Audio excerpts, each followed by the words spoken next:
Hello, everybody. Welcome to the third episode of the Sky F1 Vodcast. And what a lineup we've got today. It's worth noting we should be in Vietnam right now and they're racing around the streets of Hanoi. We're all absolutely gutted that we can't be there, but obviously there's very good reason for that. And so here we go with our third of, what we think is becoming a bit of a series. And a great lineup, as I said, live from Ibiza. We have Nico Rosberg. Welcome, the 2016 champion there. Anthony Davidson from his living room up near Brackley, and special guest and internet sensation joining us today.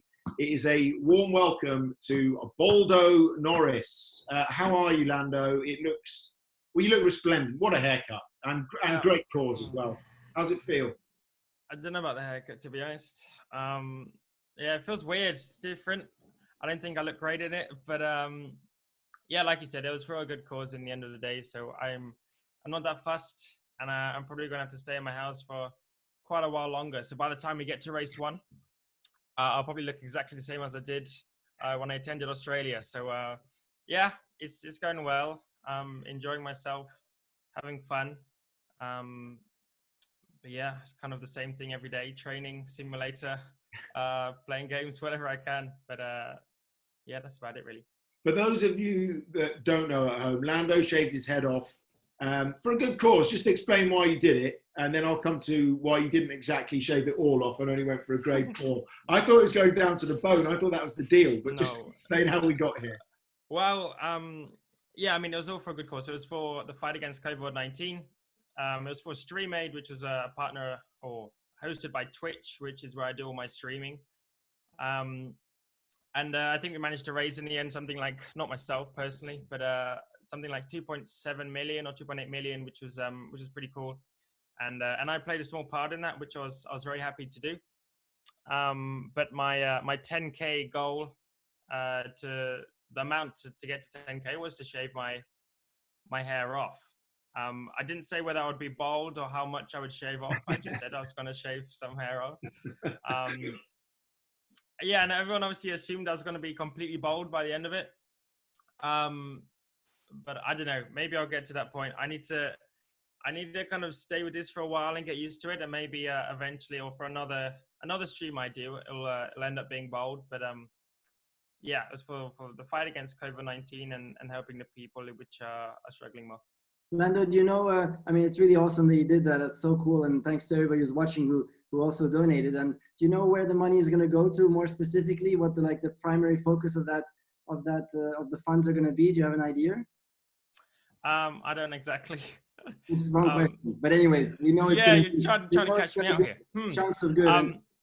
It was for, to the NHS, to whoever basically is more, not vulnerable, but who's suffering a lot more, for the people who are infected, for the people who are trying to care for all of those people, for kind of everyone basically. It's not anyone in specific, I'm happy sitting here in my simulator and everything's all good for me. So it's just spreading out to whoever needs it the most, basically. Can we have a look quickly at your simulator, at your setup there? Is that possible? Kind of. I'm that's a Mercedes. Don't look at that. That's the one you practice. That's the one you practice in, then, right? Yeah, don't look at that one, guys. No, it's not that bad. So it's here, 3 screens here, one up here, to do my streaming stuff on. Then I got my proper simulator steering wheel. I don't know. That's about it, really. PC here. I'm so gutted because I would love to join you guys in the esports racing. You should. No, but I can't, because here in Spain, it's literally like lockdown. Like, you're not allowed to go outside of your home. Like, it's nowhere. And so there's no way for me to get a steering wheel or anything as such. I just have my computer. So just with the left and right arrow, I think I'm going to struggle again. I was going to say, Nico, I'm surprised that you're not joining us. You're always good on the simulator and Mercedes. I know. I'd love to. I mean, you guys, you wouldn't even see me if I were joining. It'd be like, are you so far ahead?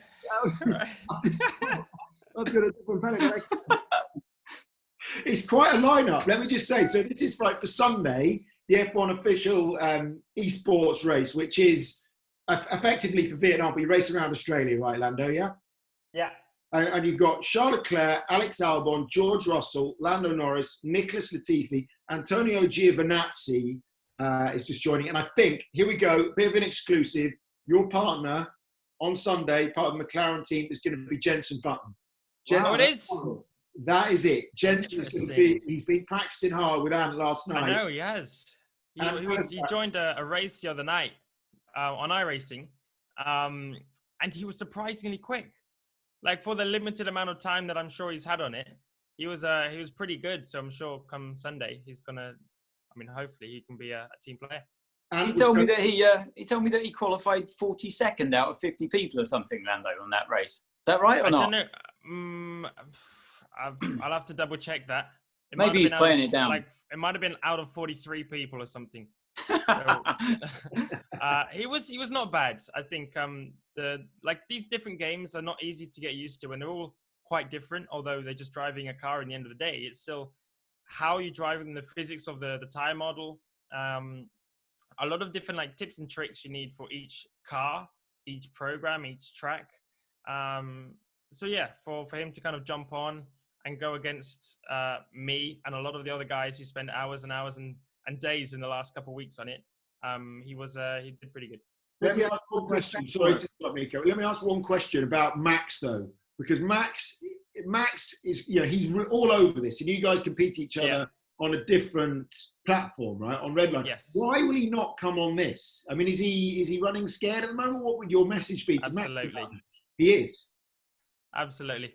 No, I got no clue. Like, I think the F1 game is really good fun. You're driving an F1 car. It still feels quick, the cornering speeds and everything, and you get the feeling of driving a Formula One car in some aspects, and you get to drive on a lot of the F1 tracks, which is good.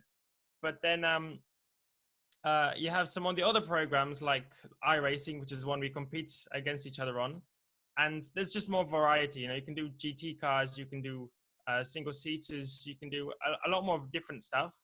And that's what I guess he enjoys a bit more, is the changing from one car to the other, and the variety instead of always driving on the F1 stuff. So I don't think he's driven on it much anyway. And he always says that, when he joins something, he wants to join and win. So I don't know if he doesn't want to join because he knows he's not going to win, or the fact that he just doesn't spend much time on it, and therefore he's not very confident. But I don't know. Red Bull should just tell him that he needs to drive on it. Too right. And then I think it'll be better. Too right. Who do you have the most respect for so far in the virtual world? It's difficult. There's so many people, which are like so incredible at these games. Like you watch their laps, and it's like mesmerizing sometimes to see the consistency that they have from one lap to another. There's less variables on a sim program than in real life. So consistency in real life is probably slightly harder. But then at the same time, just to be consistent and do the same thing every single lap is still very difficult. So when you see some of these guys who do spend hours and hours and days on this thing, and some don't even spend hours and days, but they spend a decent amount of time.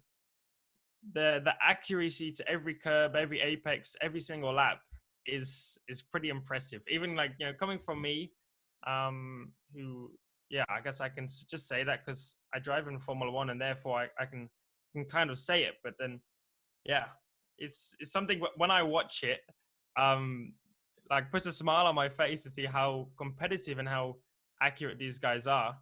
And it'll be cool at the same time to see some of them eventually try a real car and see how they can do in that. Well, we've had some examples in the past, and there's been some really promising moments, but no one's really taken it all the way so far. It would be awesome if one day it did happen. Yeah, I think, you get more and more of these competitions which are allowing drivers to do it. We've seen more and more drivers come through from sim competitions to Race of Champions to, I think, Igor Fraga, who was one world's fastest gamer. He did TRS in New Zealand. I think he won that. And now he's competing in F3, I'm pretty sure, this year. So you're getting more of this trend of people trying the simulators, doing well, winning competitions, and the prize of these competitions is to go into actual racing. Lando, one of the things that we really enjoy is the fact that Crofty hates it that you're only able to change your helmet a couple of times a year, wasn't it? But they've relaxed the rules on that. Talk us through the ones behind it. And are you going to have for next year, I don't know, 21, 22, maybe one for each different practice session, just to really get under the skin? I one would. For everyone. Yes, I mean, already for this year, obviously it's all They're just for FP1, aren't they? The ones behind you. That's just FP1. Yeah. I have one for every session. Well, actually, this one is just for pre-season testing, but some people do that sometimes. So, yes, already for this year, I had pretty much one for every single race. I kind of have a standard design, which is none of these, but a standard design which I would stick to. But then every race, I would have one special or one dedicated to this race, which I keep. And it kind of reminds me and has good memories of that specific race or something. But it's also my way, or a driver's way of,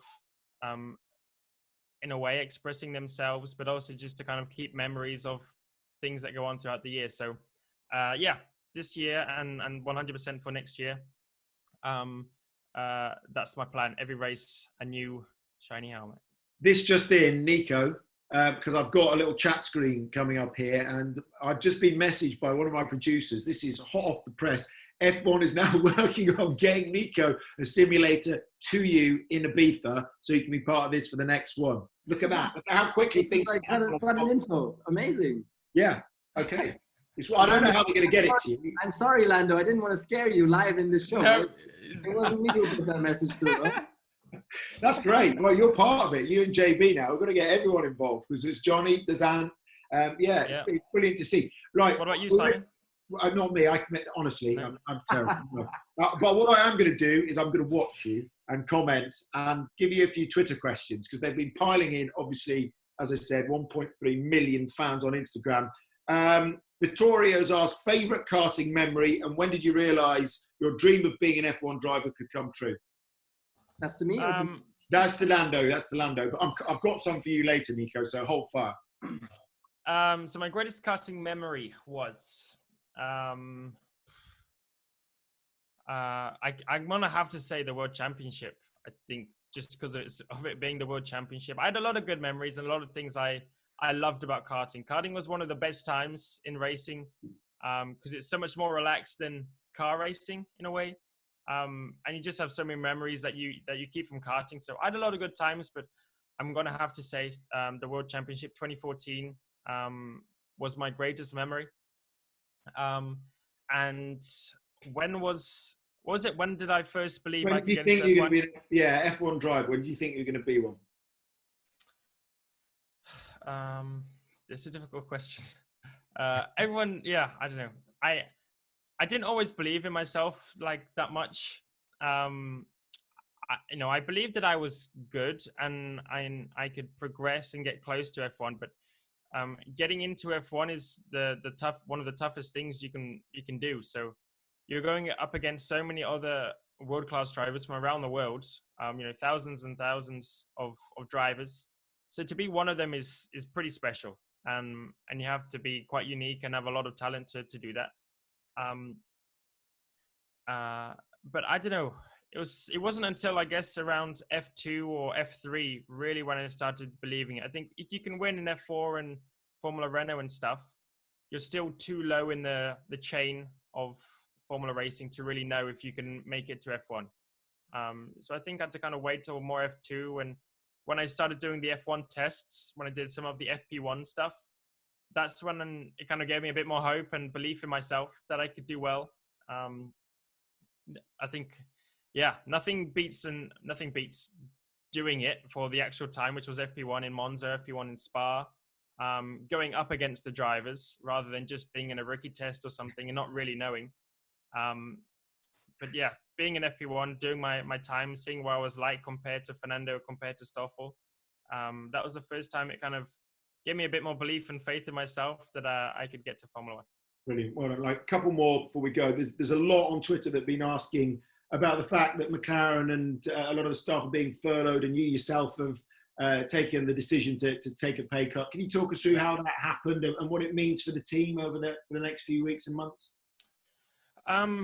Well, it's the best thing for all of us, including myself at the moment, to make sure that everyone can continue their jobs when you get back to being able to go to work.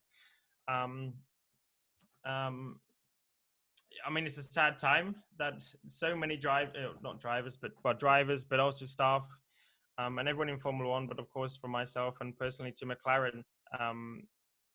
So many guys and girls who work so hard over so many years and obviously over the winter to build the car and everything. And you get to the point when everything's just put on hold and I hope not, but we might not be able to even do much this year. Maybe we won't even do some races. So to see everyone sitting at home when we love to be working on the car, finding lap time and trying to win races, it's a sad time for everyone. But it's the best thing we can do for our team to make sure that when you can get back to work, everyone can get back to work and everything can return and go back to normal, basically, instead of things having to change. So it's the result that we had to take for everyone, but it's the best thing for all of us. Well done. Lando, where are you, by the way, at the moment in the world? Just so obviously you're in your bedroom. That's the view that I've seen of you on all social media for the last few weeks. Are you in the UK at the moment? Yes. Okay, brilliant. I can pretty much see McLaren from my window. Okay, lovely. I was just going to say, Sarah Merritt also asked, how's your fork collection coming on?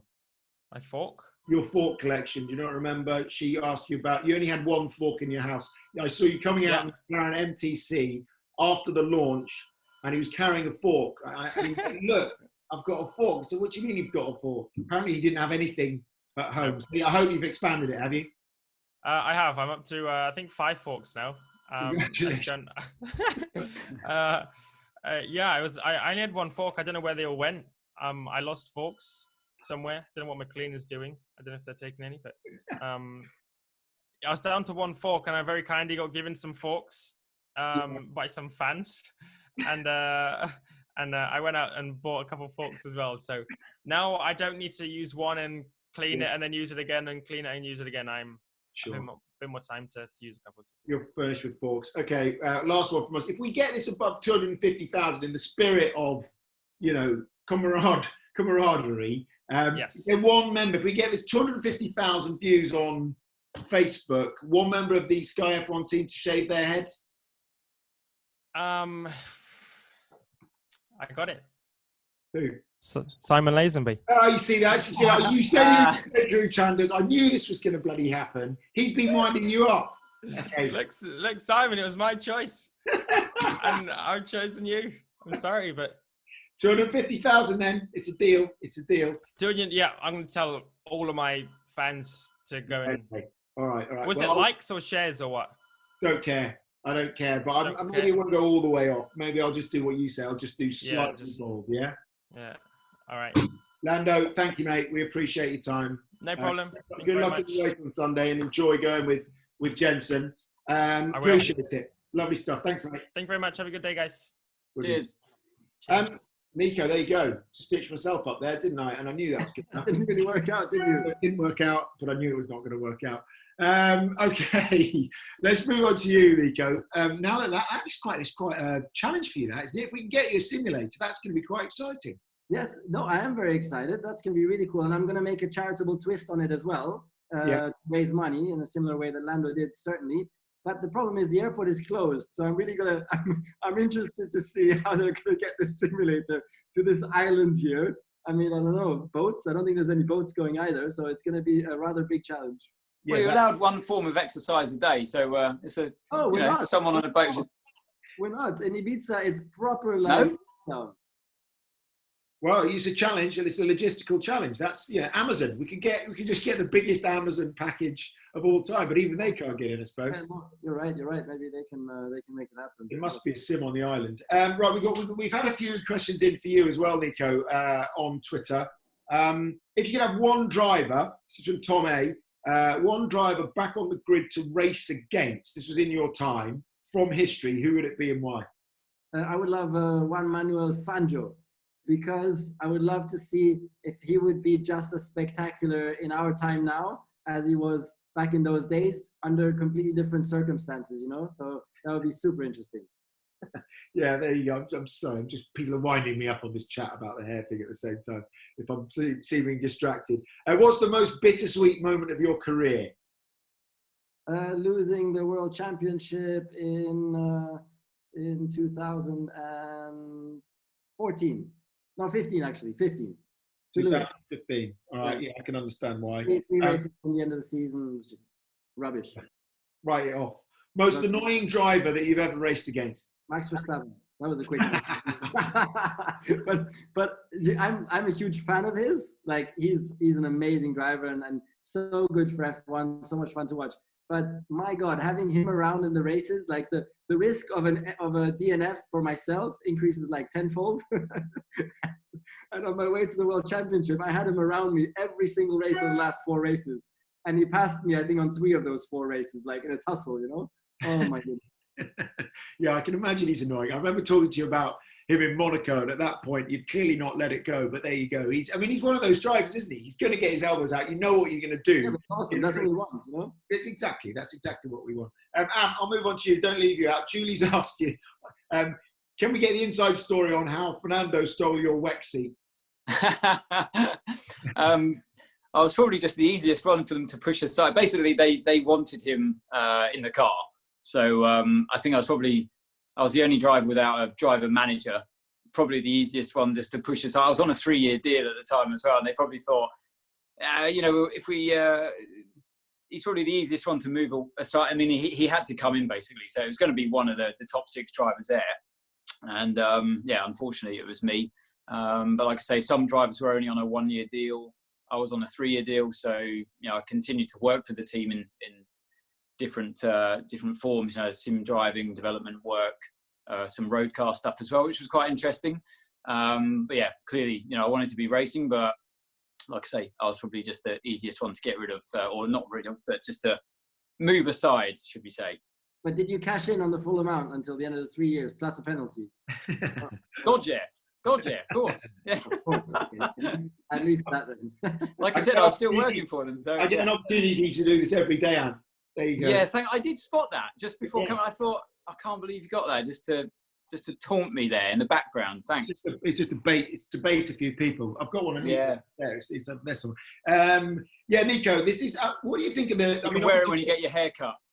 Yeah, even smaller pinhead then. Nico, there's a few people asking. David F86. This is to both of you. If we get a curtailed season, right? Let's say we get 10 races. If they decided, this is hypothetically, to double up on a race weekend and do 2 Grand Prix, could you run it back to front, the other way around the track, or would there be safety concerns? Is that a legitimate idea? It's in from, as I said, David F86. Yeah, 100% you can't do that. There's no way. No way, because of the way the tracks are. That's almost certain, yeah. Maybe there's one track in the world that I can't think of where it's possible, but I would really doubt it.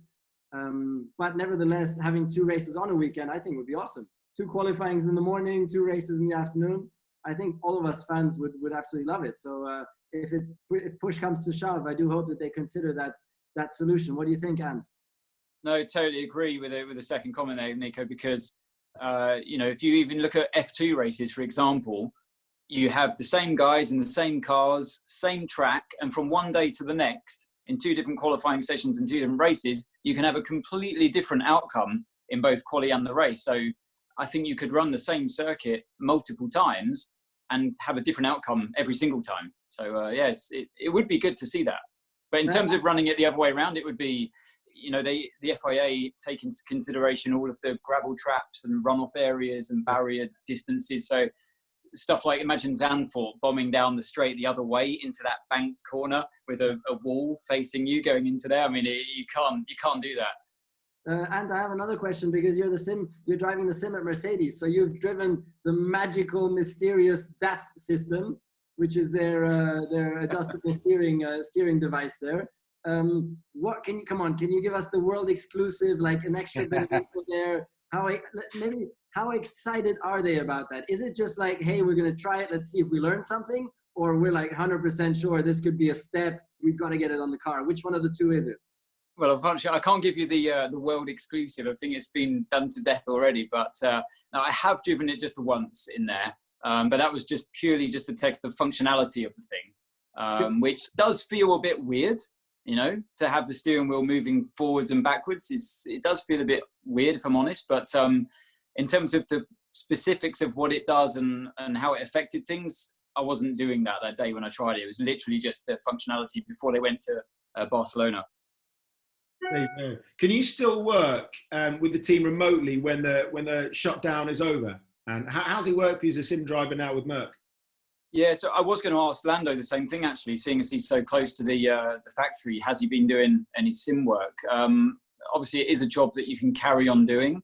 You know, you can keep a safe distance from people. You don't have to see anyone on a working day in the sim. You know, it's downstairs. The engineer could be upstairs running the thing. So I could go in and do a day or two without seeing anyone at all if need be. But coming back from Australia, the whole team, the whole race team, had to go into isolation for the 14 days, as we know, and I was part of that as well. I was due to go in, I think after a week, but then having been in Australia, obviously it was I had to wait for the 2 weeks. Then they took the early shutdown, so plans were forever changing. So we were just basically living every day, like we all were, really, as this was blowing up and the world was changing before our eyes. We were living through it as well. So I'm still in contact with them. And yeah, like I say, theoretically, it is a job that you can carry on doing, but we're just waiting until this shutdown period is ended. Nico, we're going to ask you, Nico. I think one thing, the hardest thing I think for the drivers is their neck training, because these cars nowadays, they have such incredible G-forces that if you're out of the car, you can do only so much in the gym. It's going to be tough to keep the strength in the neck going for the next couple of weeks. Nico, can I come back to you? I know you're involved in the tech space. We get these daily briefings by number 10 Downing Street, by the government, certain advisors, and everyone is paying tribute to this project Pit Lane that Mercedes is a part of. It's just remarkable. We've asked a load of people that have been close to these teams exactly how good these engineers are. It's amazing, isn't it? When you sort of silo all the F1 engineers together and get them working in the same space, incredible what they can achieve. Yeah, I mean, this is the best proof that the engineers in F1 are just some of the smartest people in the whole world. I mean, we knew that, but also their engineering excellence is right up there. There's second to none. And so when there's a problem like this arising, they are the ones who are able to solve this problem in the quickest and the shortest time frame. Particularly Team Mercedes has been unbelievable. I mean, they've developed this breathing aid, and which has already now been given the okay and all clear by the NHS. So it can go straight into use. That's phenomenal. It's going to save so many lives, and they were the quickest ones to it, you know. So it's amazing. And now Project Pit Lane, all the teams going together for another device, which is going to be the ventilators. And there's a huge need for those in the UK coming up, sadly, of course, but there's as well. I'm very proud that my sport and my ex-team is able to help in such a way. Okay, I'm going to give you, before I get into your top fives, I hope you've both prepared your top 5 drivers of all time. I know that, so I'll do that. I'll do a couple of news lines that have broken. That is that there's a new global partner, which in these times, is a positive for F1, has been announced in the form of Saudi Aramco, $40 million US a year, we understand, from 2020 to 2029. I suppose that points towards the fact that potentially Saudi Arabia are going to get a race sometime very soon, would you say, Nico? 2021, a lot of people are talking about. Yeah, I mean, Saudi's been pushing hard to increase their sports events locally. We saw Anthony Joshua boxing there, if I'm not mistaken. Am I mistaken? Yeah, no, you're not mistaken. He did, yeah. Yeah, I mean, I'm sure they're going to get a great racetrack going. So for us viewers on TV, it's going to be good. And it's okay. Okay, a couple of congratulations, or actually, get well soon to JB's son, Hendrix, who's recovering after hip surgery. But JB posted a couple of things on Instagram. He looks like he's recovering well. So that's great news. And congratulations to Bernie Ecclestone, by the way. We have to say this, don't we, Nico? He's going to be a father again at the age of 89. Right? Have you heard that yet? Did you read about that? I didn't know that. That's so We thought it was an April Fool. I hope it's not an April Fool, otherwise we're going to look really stupid. But there you go. By all accounts, yeah, congratulations to him. They've announced they're going to have a baby boy in July, and they announced that from the farm in Brazil. What it does mean is it's going to be his first son, but he's going to have a half-sister, Deborah, who's 66 years older than him. So there you go. They reckon that could be a Guinness World Record, by the way. And I was reading somewhere else that he's going to be the 10th oldest man on record to sire a child. Bernie. Oh my goodness! But okay, come on. I know them well, and it's a lovely message. I mean, really, they're such a great couple as well, because they live here and they spend a lot of time here in Ibiza as well. So they come to my ice cream parlor. So we see each other occasionally for an ice cream.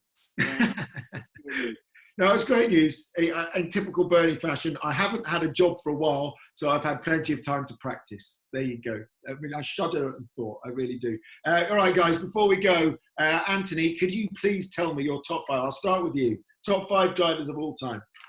So, yeah, for me, Simon, the ones I would like to choose, ones that really inspired me as a child to get into racing and to continue racing once I started karting. So as a 5-year-old kid, my earliest memory of Formula One was watching this guy called Niki Lauda in his McLaren on his way to winning the World Championship by half a point, I think it was, that year against Alain Prost. And although I can't remember the specifics about his driving style, he was always that guy, like the professional. You knew he was world class. By the way the commentators would talk about him. You see the guy standing up on the podium with a laurel wreath, and as a kid to see the scars still on his face, it left quite an impact, and so I clearly remember that. So my earliest memory, Niki Lauda, and then who are you talking to? Simon, we got to switch the camera. Is this one of those things that's going to go viral or what? Hurry. I knew it. He came in with his iPad, said, "Do I need to put my name in?" Get out! There you go. That's I'm sure you told your wife. You told your wife, please at 3:30 send him in. I want to be famous. Come here. He's gone. I want to be like that guy on the news that his kids storm into the room. Send him in at 3:30, please. Yeah, that's right. Get me out of here. Get me out of here. What's going on? So what do you say? Niki Lauda, yeah? So yeah, number 1 was Niki Lauda. Sorry. And he was fighting a guy called Alain Prost that year. And obviously I was able to watch Alain go on longer into his career, to the end of his F1 career. And he was a phenomenal driver, as we know, 4 World Championships. And he was the epitome of world-class, uber professional driver, very political, but silk smooth style behind the wheel. I really admired the way he would drive. Hey, am I boring you that much that you just left the room? No, the office door's got a lock on the outside. I can't lock it from the inside. It's a nightmare. You're not even listening to a word I'm saying. I am. I'm just trying to kettle him outside. Yeah, go on. Don't worry, I'm here for you, Ant. I'm listening. Okay, thanks. At least someone's interested, because I love the history. I love the history of the sport. I was just a bit shocked by you being able to remember Niki Lauda. That shocked me a little bit. I know. I'm showing my age. I didn't realize you were at that age level. Apart from that, I'm super. I know. I gave the game away there. You know that I'm going to be 41 soon. I just come clean. I know I don't look it. I'm not like Simon. So I do. Unfortunately, but fortunately, in many ways, I remember these guys, and I'm glad I do, because they're great drivers. So yeah, Niki and then Alain. I really used to enjoy watching Alain, and once I'd started karting by that point, I sometimes would try to pretend like I was Prost and drive smooth, and you like the idea. You got inspired by these guys. You like the idea of trying to emulate them one day. So Prost was one of those drivers that really captured the imagination, and he was he was a cool customer, and he was teamed up with obviously another one of my heroes, favorite drivers, Ayrton Senna, and that was for me the best showdown in history in terms of driver pairings in the same team, and which one that was fun. Which one were you rooting for then between the two? You can only root for one guy. Well, I'll come to that in a minute. So I admired them, and it was great watching the spectacle. You know, the fire. If you got Prost, the cool customer, and Senna, the the explosion, you know, the fiery Latino guy, it was just magic to watch. And I'm really pleased that I was from that era, that I could enjoy watching them. And it's really weird for me now speaking to the younger drivers that they've never seen Senna and Prost race in real life. Now, I can't imagine that. As a kid growing up watching them, I can't imagine never having seen them race. So, but there was one guy, and he was my hero, that I always wanted to get into the mix and beat those two, and it was Nigel Mansell. Yes, I knew you were going to say He was the thorn in their side. Yeah. And it was great watching that three-way battle. Like, Nigel didn't care about those two. He did his own thing. There was always drama around him.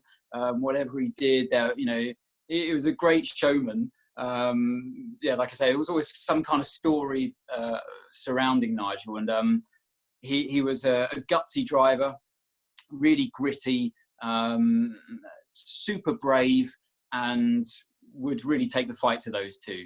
And that for me, that was my era of Formula One. Growing up as a kid, watching that fight was brilliant, and inspired me a lot. And then my final driver, who I was still just at the end of my karting career before I got into Formula Ford, was Michael Schumacher.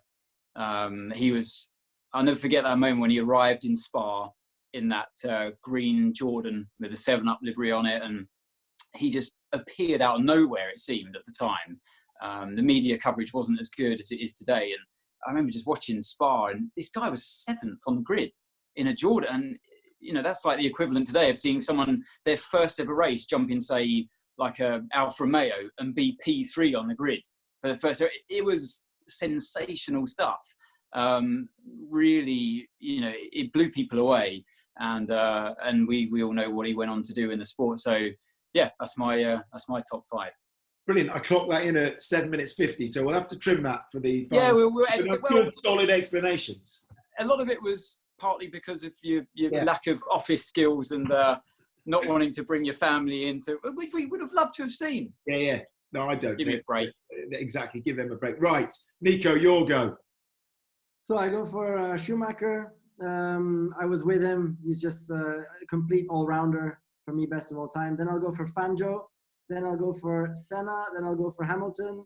And then I'll go for last. Who do you go for last? Take another one. I don't know. Prost. Yeah. There you go. But my childhood hero is Mika Häkkinen. There you go. You could put your dad in there, but you didn't. You put Lewis in there, which was very magnanimous of you. That's good. That's a very solid 5. You can't argue with any of that, can you? Actually, when you look at across, I don't think anybody has missed out Senna. There's a couple of missed out Schumacher. It always surprises me, you know. I mean, the guy won 7 championships. Missed out. Come on. Yeah, I suppose that's the way it goes. Nico, what are your plans then? So if we get you the sim, you're into the sim. Otherwise, just staying safe in Ibiza, yeah? My wife will not be happy if the sim arrives, because I'm going to be in that day and night trying to get up to speed. That's not going to be a good thing. No, I mean, yeah, here until the lockdown opens up, until the airport opens. So it's possible to start moving around again. And then let's see. It's difficult to see forecast how things are going to go. Yeah, we appreciate your time. And Anne, your predictions for Sunday and for the race. I'm looking forward to watching you again. Well, first of all, I've got to get into the race. For those of you who don't know, I tried to race last time around, and somehow the race started without me. And I was in a completely different race all by myself. I still don't know how that worked out. But anyway, just getting into the race would be good for a start. And then I reckon I'm hoping just above midfield would be good. I've got the sim. I've been practicing. I was chatting to Jensen last night. We're getting him up and running. Which was a hilarious conversation. I mean, we were both on FaceTime chatting to each other, and we're just in hysterics trying to get this thing up and running. It's like Dumb and Dumber, you know. But we got there in the end. It was, so yeah, he should be there, and it should be working. Brilliant, man. Thank you so much. Wait. The most important message of the day, more important than anything else, is to tell everybody who's watching on Facebook to share and like this video, right? Because we want to see Simon go bold in the next couple of days. So we have to cross a threshold. Yeah. So well let's remembered. go viral with this video. Share, like, do whatever you need, comment, everything, please, so we can make this happen. That was the most important message of the day. Yeah, I set myself up for that.